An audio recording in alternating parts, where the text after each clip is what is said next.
Class 7 থেকে 12 পর্যন্ত ছাত্রছাত্রীদের জন্য এডু ভবন online education app Google play store থেকে ফ্রিতে ডাউনলোড করো, লিংক ডেসক্রিপশনে।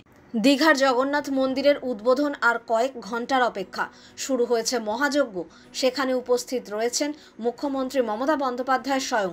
কলিঙ্গ শৈলীতে তৈরি জগন্নাথ দেবের মন্দিরটি পুরীর মন্দিরের আদলে তৈরি। বুধবার অক্ষয় তৃতীয়ার দিন উদ্বোধন। সেই উপলক্ষে সোমবার থেকে মুখ্যমন্ত্রী রয়েছেন পূর্ব মেদিনীপুরের সৈকত নগরীতে। মঙ্গলবার দুপুরে তিনি যোগ দেন মহাযজ্ঞে।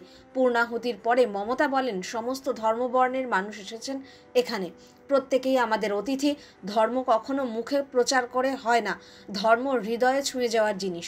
মা মাটি মানুষ ভালো থাকলে আমি ভালো থাকবো, তাই সকলের হয়ে প্রার্থনা করছি।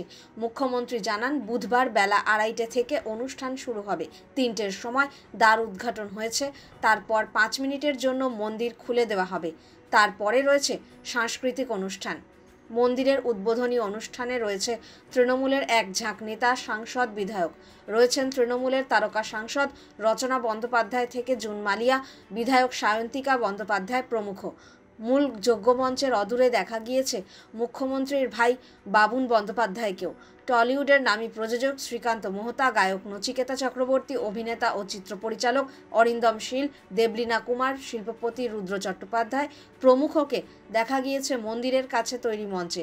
মমতা বলেন, বুধবার অনুষ্ঠান আছে, সেজন্য অদিতি এসেছে, ডোনা গাঙ্গুলি, জিৎ গাঙ্গুলি এসেছে, দেব, রচনা, দেবলীনা সকলেই এসেছে।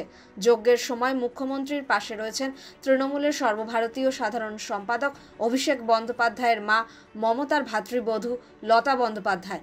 বিকেলে পূর্ণাহুতির পরে পুরোহিতদের হাতে শরবতের গেলাস তুলে দেন মুখ্যমন্ত্রী।